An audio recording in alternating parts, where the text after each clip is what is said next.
¿Alguna vez has tenido que calcular áreas de figuras planas? Seguramente en el colegio lo hiciste muchas veces y recordarás un montón de fórmulas. Que si lado al cuadrado, que si base por altura, que si base por altura entre 2, base mayor más base menor por altura entre 2, diagonal mayor por diagonal menor entre 2, etcétera, etcétera, etcétera. Quizás nunca te dijeron qué significaba realmente el área. El área es una extensión de superficie que ocupa una figura plana cualquiera. Y que los matemáticos me perdonen por el reduccionismo, pero es con fines educativos, lo prometo. Calcular áreas permite comparar dos figuras entre sí y saber, por ejemplo, cuál ocupa más espacio. ¿Les parecería increíble si les dijera que estas tres figuras ocupan el mismo espacio en el plano? Bien, nuestra historia comienza con este cuadrado, un cuadrado de 1 por 1 que representa la unidad de área. Es decir, este cuadrado es una unidad cuadrada. Si la escala estuviera en centímetros, diríamos que este cuadrado representa un centímetro cuadrado. Si estuviera en metros, diríamos que representa un metro cuadrado. Si estuviera en kilómetros, diríamos que representa un kilómetro cuadrado y así sucesivamente. Sin embargo, por ahora, no importa si son centímetros o kilómetros, solo importa que este cuadradito se ha convertido en mi unidad, la pieza más simple de mi rompecabezas.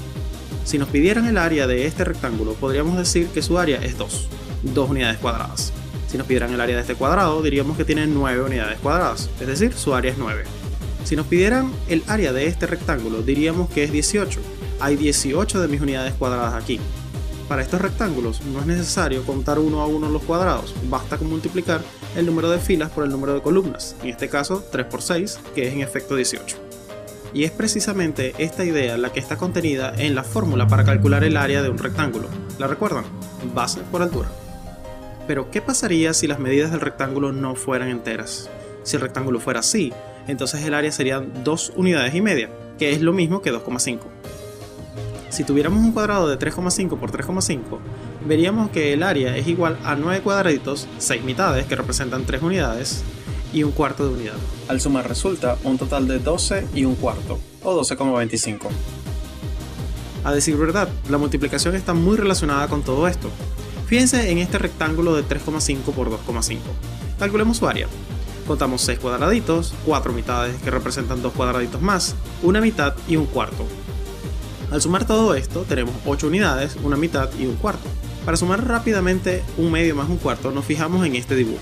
Aquí se ve claramente que un medio más un cuarto es igual a 3 cuartos.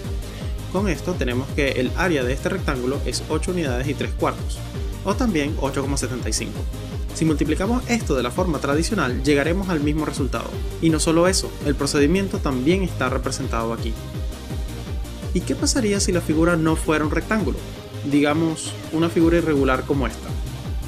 Bueno, podríamos separar la figura en rectángulos de esta forma, o de esta forma, o de esta forma, y luego sumarías para obtener el área total. ¿Y si la figura fuera muy distinta a un rectángulo, como un triángulo, por ejemplo? Bien, los triángulos son geniales.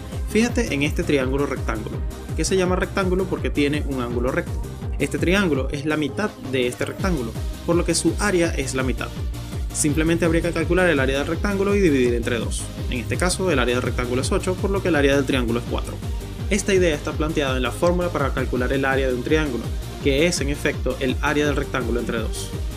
Y esta idea es tan genial que funciona para cualquier tipo de triángulos. Si separamos la figura con esta línea, nos daremos cuenta que en este rectángulo el triángulo ocupa la mitad y en este ocupa la mitad también. Es lógico entonces que el área del triángulo sea la mitad del rectángulo. En otras palabras, el área de este triángulo también es 4.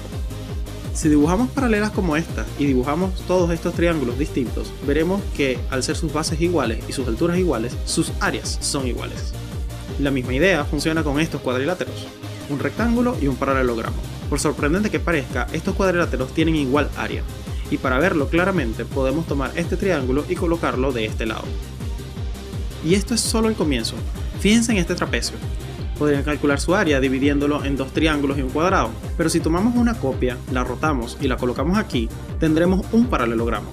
Identificamos nuestro trapecio original, su base mayor y su base menor, y hacemos lo mismo con el otro. Identificamos la altura también.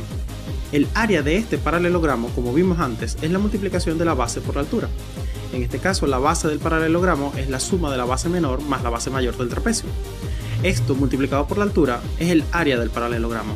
Ahora solo hay que dividir entre 2 y tenemos la clásica fórmula para calcular el área del trapecio. Genial, ¿no?